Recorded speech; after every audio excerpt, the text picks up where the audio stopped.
Hello and welcome to the Pop Pod. I am finally back on regular programming after a couple weeks of being on holidays, and I'm ready to get back into it, talking about pop music. We've obviously had lots of big releases while I've been gone. Jono is going to join me tomorrow for Bop or Flop, where we'll cover a lot of those. But today, I want to get into the song of the summer. I am Sam, also known as Pop Sam Cam. If you're liking this podcast, I would love it if you would subscribe and join us every time we drop a new episode. You can do that wherever you're listening to the podcast, or if you're listening on YouTube, hit follow or subscribe there. Rate the podcast 5 stars if you can. It really helps with the visibility for it. And also, if you want to join the Discord, you can join that down below in the show notes. I've been a little bit absent from it recently while I've been away, but I will be getting into it full throttle this week, talking about lots of pop music, and I want to discuss with you the song of the summer.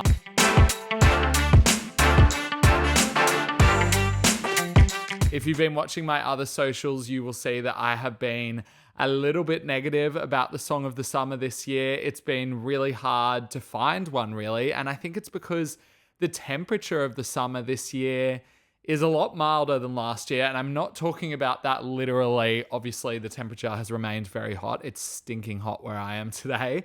But it's a very different mood to last summer. Last summer was the summer of Brat.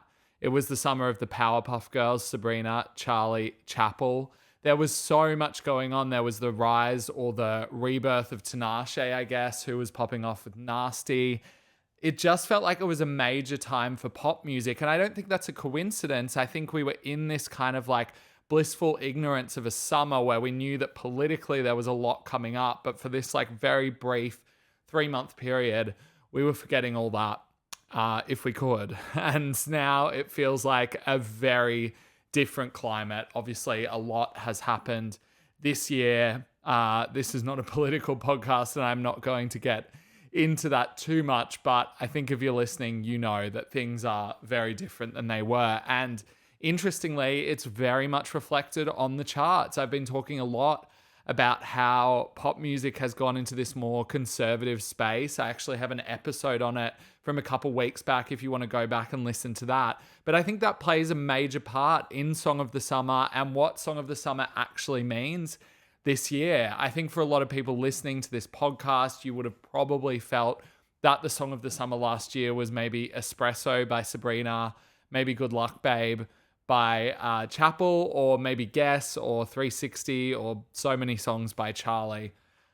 This year, I feel like you might have an opinion on what your personal song of the summer is, and I would be very surprised if it's the song of the summer that the numbers are saying, because that's exactly where I want to kick off this podcast. Basically, what I'm going to do over the next, 20, 30 minutes is talk about the songs that are in the running for Song of the Summer. I'm going to talk about the underrated ones. I'm going to talk about the pop ones. I'm going to talk about the ones that I feel like should be in the conversation. And then I'm going to give you my top 3 songs of the summer ranked for 2025. The song doesn't necessarily have to have come out this year. I think there's a number of songs that are old, or at least a year old, that are doing very well this year. But I think a good place to kick it off is with what the charts are saying about what the song of the summer is, because this is where the water gets very muddy. Let's kick it off with Alex Warren, Ordinary.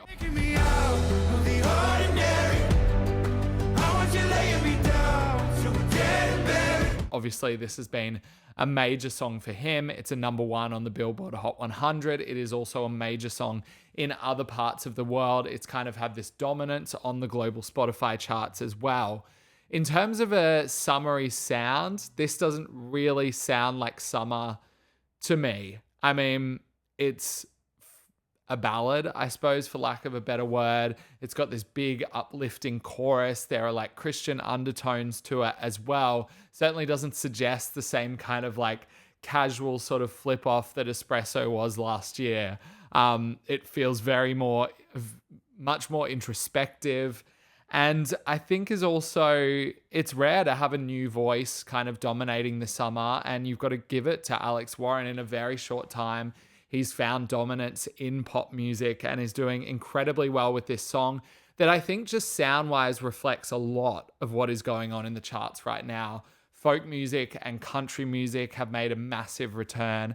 And not only because we have names like Morgan Wallen doing extremely well, but also like pop names that are injecting these kind of sounds into what they are doing. And Alex Warren is one of them. You wouldn't call him a folk or a country artist, but this definitely has like a knee slap sort of vibe to it. And a lot of his other music has that vibe as well. And I think if you're looking at the charts right now, you will find a lot of this kind of music is dominating the summer. But while the numbers, I think at the end of summer are probably going to say that Ordinary was the song of the summer, to me, it doesn't have that flavor that the song of the summer usually has. And so I'm going to try and find something that's a little more appropriate. The other song that's doing incredibly well is Somba's Back to Friends. Somba is another new name in pop music who's doing incredibly well with both Back to Friends and Undressed. He's a New Yorker, 20 years old, incredibly tall. I don't know if that's relevant to having the song of the summer, but I think there is kind of a freshness that he's injecting. He's like working with a lot of alternative sounds that feel like they've been inspired by names like Tame Impala, and also like throwing it back to people like The Strokes, who obviously are also a big New York band. And that's been a sound that's been circulating on TikTok for a while now and is now really making a splash on the mainstream with names not only like Somba, but I think you can also count somebody like the Marias in this kind of category. I don't think that you get to this alternative lane of pop if you don't have artists like Billie Eilish and Lana Del Rey as well, kind of paving the way for pop to explore these alternative flavors a little more. And I feel like if maybe you're on the younger side of Gen Z or even in the middle of Gen Z, you're probably going to be feeling like Somba is one of the massive names for this summer. So Back to Friends could definitely be in the bunch by the end. One of my personal favorites that is now doing incredibly well on the charts is Ravyn Lenae's Love Me Not. And no, it's hard to say it, but I wish you were right here. Oh, it's hard to leave you when I get you everywhere. I've been talking about this song on the podcast basically since it begun. She was a guest on the podcast very early on. I love her. Obviously, this song is from last year. It's from her album Bird's Eye, which is incredible. And I think this sound-wise embodies what a song of the summer should be a little bit more. It feels light and it feels fluffy, and it's obviously like got this jubilant energy to it. And I feel like Ravyn Lenae's voice as well just has this warmth that kind of emanates summer too. This is predicted next week to enter the top 10 of the Billboard Hot 100 for the first time. It has been building and building and building, and I feel like it's the real contender to be able to take over Somba or Alex Warren in this fight towards the song of the summer. But another one that I'm not sure if this one is quite performing like her song of the summer last year, but it is still doing incredibly well, and that is Maneater by Sabrina Carpenter.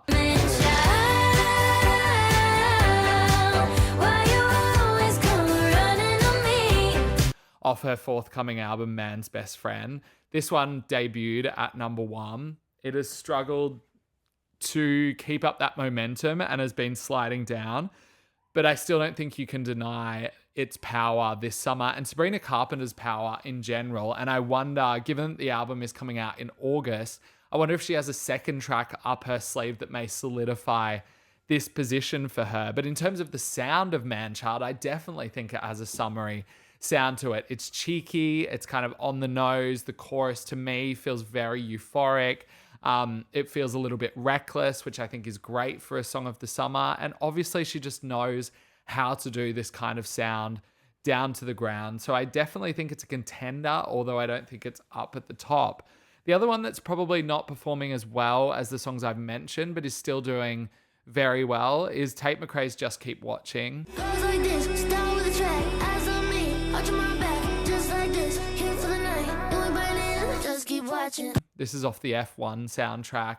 The movie is doing very well, I think. I'm not a movie buff, but it seems like it's doing incredibly well at the box office and has been a big summer moment. And this song is the runaway hit from it. I think Tate has obviously been building up to this. She's had a huge hit with Greedy before that I feel like was a song of the summer in its time. She's also had Sports Car, which I think was building and building, but never quite got to where it needed to be, which was a shame. But I think that Just Keep Watching is doing better. In terms of the sound of it, I think is a little bit too dark to be the song of the summer, but maybe that's perfect for this year when the darkness that this summer feels like it has. So they're kind of my like 5 real chart juggernauts at the moment that I feel like could be on their way to claiming the song of the summer crown, but there's no obvious contender. If we were talking this time last year, I would have just said straight away to you, Espresso or Birds of a Feather. Those were the 2 obvious ones to me. There's not an obvious one right now, but I feel like because there is this kind of attitude that there's not a song of the summer, there's a lot of people actively trying to get it. And that's where I want to go into with the next category, which is the late contenders. The first one is Justin Bieber. He released his album Swag last week. It was a surprise release. And I feel like Daisies is massive. Way you got me all in my head. Think I'd rather you in my bed. Like, it's got this really beautiful summery sound to it. He got some help from people like McGee and Dijon, who just are very natural in bringing a warmth to their songs. If you've ever listened to their work, the guitars are just naturally quite warm. And Justin Bieber is no stranger to a song of the summer. He's had several over his time. The last one I can kind of think of is maybe, well, I guess he had Stay. And then he also had Peaches as well. This one's Daisies. I feel like this one, if it can maintain its power, has a really strong chance at the end of the summer coming out on top, because it is more naturally summer focused than the other songs that I've mentioned so far. And I would like to see this happen. I think it's a nice comeback story for Bieber, who has obviously had kind of a troubled year. I mean, troubled in terms of like the public persona that people have of him. It seemed to be like he was on this downward spiral, and I don't think Swag suggests that at all. And I think it's perfectly positioned to come out in the middle of July when these kind of songs are very much needed. The next one is Cat's Eye, Gabriella. This is a song that's doing incredibly well for them. It has a summer sound to it. I think that Gnarly, which is my personal favorite, was a little too tough and industrial to take this crown. And Gabriella seems to be doing better, doing incredibly well on streaming. Is a major moment for this girl group that just keeps going from strength to strength. And this really could be like the Senorita of the summer. It has a Charlie XCX co-write. She also wrote Senorita. She is no stranger to a song of the summer. I would put Gabriella up there.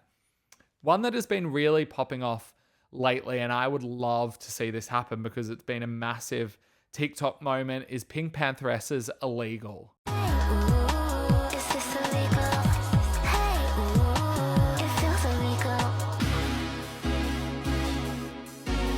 I feel like Boy's a Liar was a major summer moment, but she struggled to kind of recapture that magic again. And Illegal's the first time that I'm feeling that momentum back for her.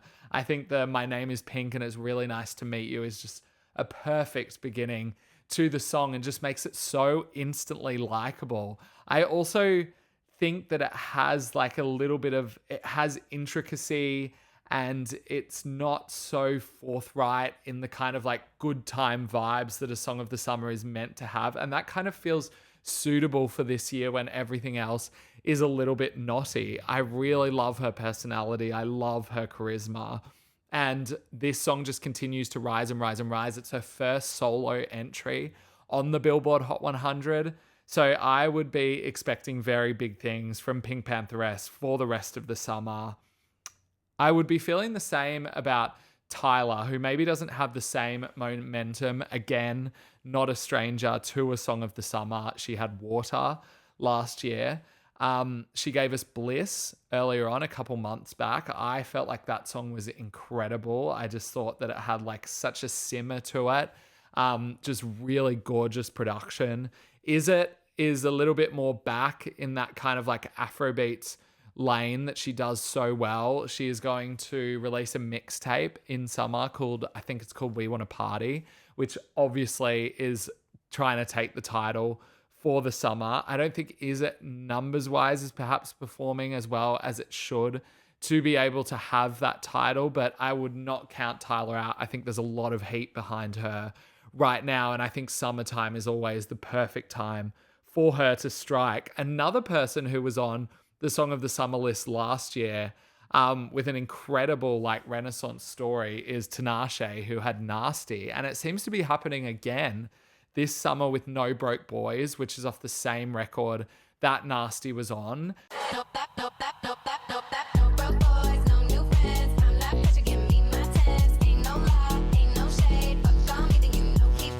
And this one has received a remix from Disco Lines. It's a much more summery remix, and it seems to have caught fire, and it's doing incredibly well for her. I feel like we've seen Tinashe succeed in this really straight down the line dance scene on several occasions. No Broke Boys was one of my favorites from the record last year. I was surprised that it didn't pop off immediately, but it's happening now for her. And I feel like this is very exciting that for the second summer in a row, she has a track that is doing well for her. So those are my 5 late contenders that I could feel could sneak up and take the crown. And those are 5 way more exciting options than Morgan Wallen or Alex Warren as well. Sorry, Morgan. Did I say Morgan Warren? Whatever, they're all the same to me at this point. There's a couple of older songs that are obviously doing incredibly well that continue to dominate the summer almost for a second time. Well, I guess with the first one that I'm going to mention is Lady Gaga and Bruno Mars's Die With a Smile, the hit that won't quit. This came out, it wasn't in the summer last year. It was already getting a bit cooler. So it hasn't had its summer moment, and it seems to be having it now. This song literally just keeps going, despite the fact that Gaga, I think, has released several contenders for what could be Song of the Summer, including Abracadabra and also How Bad Do You Want Me. I just don't think she can overcome the power that is Die With a Smile. Radio loves this song. It is the most played song on radio in the US this year, and I just cannot see that title being taken away. So I feel like when we look to the Song of the Summer, we want a song that's come out around May, June, or even July at the very latest. But this year, the fact that these songs just will not leave the charts, and there's so many of them that are hanging around for ages, I don't think you can deny that this is so ubiquitous that it is defining the summer in some kind of way. And I also feel that way about Chapel Roan's Pink Pony Club, a song that is 5 years old now. God, what have you done? You're a pink pony girl, and you dance at the club, oh mama. But has had a late chart run and is probably going to be her biggest song. At this stage, I would probably say it is her biggest song. It really hasn't, it's hovered around or been in the top 10 for most of the year. And I just feel like this song has become such an instant classic, and it just continues to go from strength to strength. I actually DJ'd a wedding the other day, and usually when you DJ weddings, you can't play many new songs because obviously people kind of want the golden oldies and the really recognizable songs that bridge together the different generations that are at a wedding. But Pink Pony Club already slots into that category for me. And that's incredible for it. It's been popular for such a short time, but it's got such a hold on people. I hear it in karaoke bars. I hear it blasting out of car windows. It's just an absolute anthem. And I feel like even though you would probably consider summer 2024 as being Chapel's time, it just continues to go on. It didn't happen with The Giver like she perhaps would have wanted to, but it's certainly happening with Pink Pony Club. We also have a couple that aren't as old as the ones that I mentioned, but they're still doing well. Kendrick Lamar and SZA's Luther, another song that is just not burning out at all. They are still on the Grand National Stadium tour and are just an incredible duo. This song is still under my skin. I still think it's great. Just came out today, actually, with Illuminate's mid-year music report that Luther is the biggest song of the year so far. So it's definitely in the conversation for Song of the Summer, even though it's not as fresh as the other ones that are competing for the title. It is just as big. The other one that probably hasn't benefited from the time that it came out, and I'm purely talking about North America and Europe, is Bad Bunny's well, there's plenty of songs from that record, DTMF. There's obviously the title track, there's Nuevo York, and there's also Baila Inolvidable. I think that all three of these songs define the summer in some kind of way. They are all adventurous and jubilant and upbeat, and they just like give me energy and warmth every time that I hear them and take you to just a totally different place that feels very different to anything that's going on this summer. Obviously, it was released in January, so it's difficult to keep up that steam for 7 months and insert yourself into the song of the summer conversation. But I just feel like Bad Bunny is summer, no matter whether that's summer when it's warm in Puerto Rico, which I think is basically all the time, South America, like Australia, no matter where you are, he is going to define a portion of the summer for you. I just still love that record so much, and I've been listening to it a lot. There were a few songs that when I was talking about the song of the summer, I felt like they would be up the top of the conversation, and over time they have begun losing steam. The first one is Charlie XCX's Party For You. 1,000 pink balloons, dancing on to your favorite tunes. Hope you walk in the party, cause I do the party just for you. Like, I only do this party for you. Only do this party for you, for you, for you. Which is still actually rising very slowly on the Billboard Hot 100. But I feel like that initial, like it being everywhere on TikTok has faded now. It is being played on the radio, which is giving it some legs, but I feel like Charlie didn't embrace this moment as much as she could have. And I wonder if that's purposeful. Like, obviously she's been exploring how long she can draw out the Brat era and doing an incredibly good job at it with great performances at places like Coachella and Glastonbury as well. But she has been performing Party For You on and off, but she hasn't been performing it in some really like obvious places. She didn't perform it at Primavera Festival when I saw her. She didn't perform it the weekend that I saw her at Coachella. So it feels like she's kind of reluctant to let this moment happen. And I wonder if that's because she's really promoting this idea of letting Brat last for as long as it can. And in a weird way, going back to how I'm feeling now. And that era with Party For You kind of denies Brat having that moment. And that's where I think this reluctance has been. She's embraced it somewhat. She gave us a music video for it on the 5-year anniversary of How I'm Feeling Now. But I do think that Charlie XCX has always been about forward momentum, and to go back and embrace this moment fully and really push it would be kind of against what her better judgment is when it comes to pop music. So an interesting decision, but an admirable decision, I think. Admirable. Certainly not an admiral. Charlie XCX, the Admiral. The next one is Blue Strips by Jessie Murph. Boy, mad, at you. I had to get back at you. I had to get back at you. A country artist who kind of mixes Lana Del Rey-esque trap music with almost like a Nancy Sinatra sort of depth to what she's doing. Blue Strips had a really good run at the beginning of the summer, and she does have an album coming out in a couple of weeks, but I don't think that this song has been able to maintain the momentum that I thought it was going to have. I actually felt that this song had potential to be a #1 record, particularly in the US, and now obviously I don't feel that way. It seems to be dropping, and I don't think it's really at the top of the songs of the summer conversation anymore. Mystical Magical by Benson Boone is another one that has weirdly kind of just been doing like a sports car Tate McRae thing and hovering around.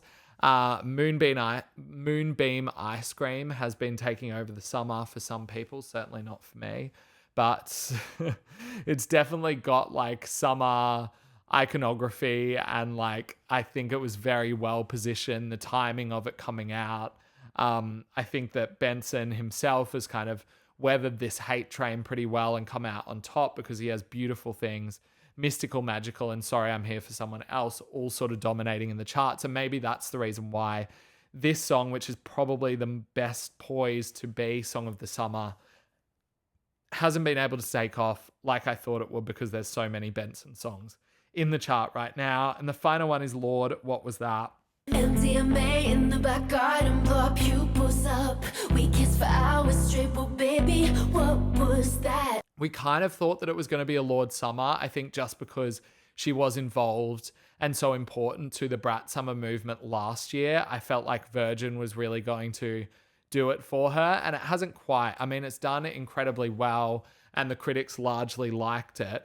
But I think that what was kind of stopped in its tracks by the fact that people thought that it was too melodrama-y and she was trying to go back to that. That's not something I really agreed with, but I do think that this fun Lord return moment was kind of squashed by that conversation that was going around. And then I think the other thing is that Virgin is just not a very summery record. Like, it's dealing with some pretty intense shit. It's really crunchy. It's industrial in parts. It's quite minimal in other parts. It's very tough.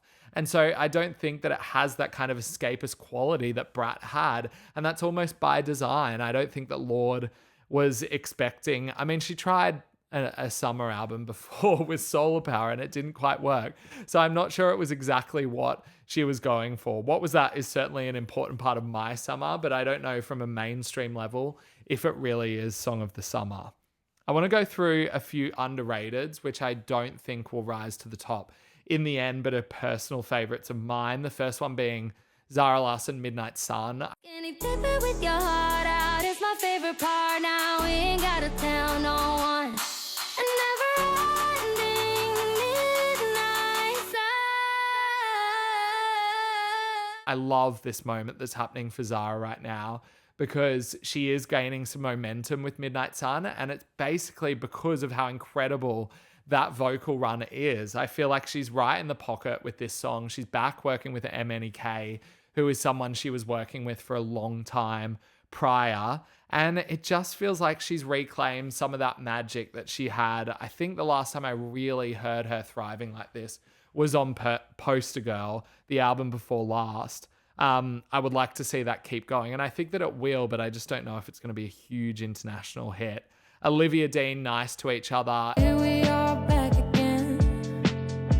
Fighting what's in front of me. If it's not Song of the Summer, Olivia is certainly having a major summer moment. The British artist who I feel like was really just popular with the Brits is now doing incredibly well everywhere. She's actually performing in New York tomorrow night, and I looked up the resale tickets and they're close to $300. So a lot of people are having an Olivia Dean summer, even if it's perhaps not hitting the mainstream. And she embodies summer. She embodies warmth. She is such a giving and generous performer and just has this like such a sunny vibe that I think is so perfect for summer shows and summer festivals. One that when it came out, I would have said like, this is really well positioned to be Song of the Summer is Miley Cyrus's End of the World. And it just did not do that. Obviously, Flowers was a major song in the summer of, I want to say 2022, but it could be 2023. All the years blur together now. End of the World, I think, has such a summer vibe to it. It's also perfect for like the feeling of this summer that has this weird kind of bleakness that's hovering over us. And End of the World, the lyrics of it kind of capture that feeling quite well. It's surprising to me that this and the rest of the Miley music hasn't done better. My song of the year, Haim, Relationships.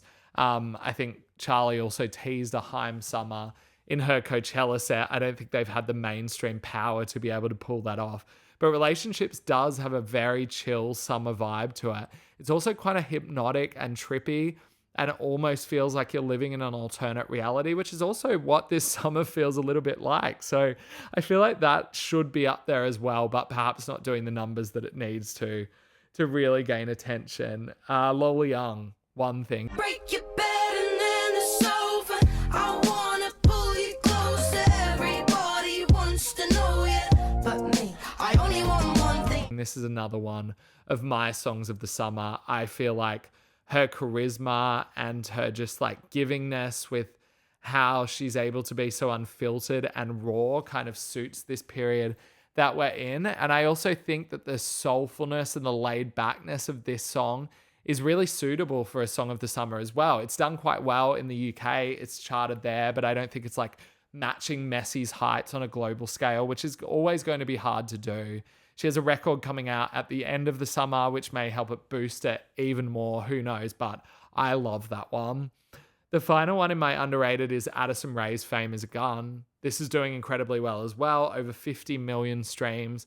I think that we are kind of having an Addison Rae summer. If you get it, you get it. I don't know if it's like dominating in the way that Diet Pepsi did, obviously. But the fact that her album did so well, the fact that she's on the Grammys committee now, the fact that she opened for Lana Del Rey, like all these incredible things have happened within the last couple months for Addison that have just really solidified her credibility, which is, I feel like, something she's been chasing for a couple years. And Fame is a Gun feels like the biggest moment for her right now. It's her most popular song on Spotify currently, overtaking Diet Pepsi.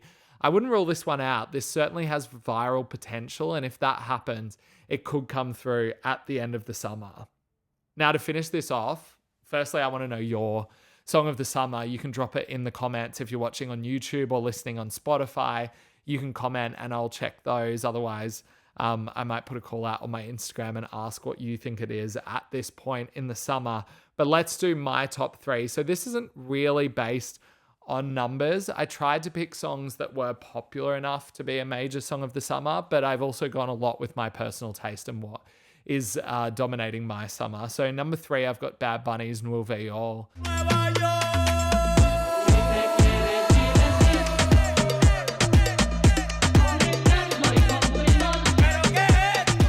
If you listen to me on TikTok or Instagram, or you listen to this podcast a lot, it will come as no surprise to you that I absolutely love Bad Bunny's album. This song, I was in Puerto Rico when it dropped, and it just totally dominated that week there. And it's carried through to the summer for me. Every time I hear that sample begin at the beginning and then the beat drop, it just puts me in that mood. I love it. I think it's an incredible song, and his tour, his residency rather, in Puerto Rico right now is looking phenomenal.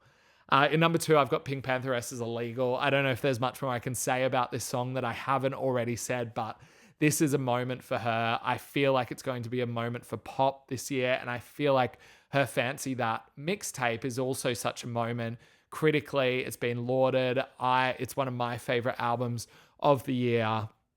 Absolutely love it. But in number 1, I just don't think you can deny that the song of the summer, when you consider sound, popularity, the story behind the artist, all of it, put it all together, the song of the summer is Ravyn Lenae's Love Me Not. And no, it's hard to say, but I wish you were right here. Oh, it's hard to leave you when I get you everywhere. I love this song. I have since the moment I heard it.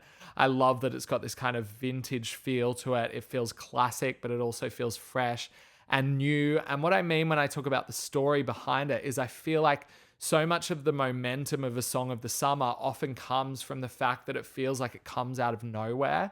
And I certainly think that's the case with Sabrina Carpenter last year. Like, her rise was so fast and so quick that there was a moment of like enjoying espresso, but also celebrating Sabrina's rise. That was also certainly the case for Charlie and Chapel as well. And if anybody is having that moment this year, it's Ravyn Lenae with Love Me Not. Absolutely love that song.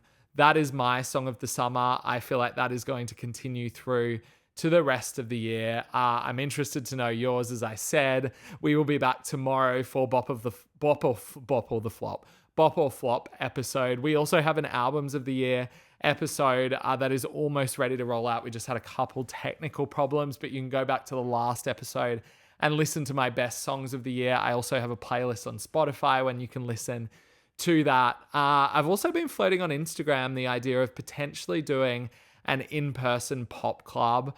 This would start in New York and then go to other places as long as I can make it there. But I'm interested to know if anyone would be up for that. So reach out if you have any ideas about how that could work, because I would love to like meet and chat with a lot of you in person. I feel like that could be really fun. That is it for me today. Thank you so much for listening to the Pop Pod. I appreciate it as always. I will talk to you next time. Thanks for joining.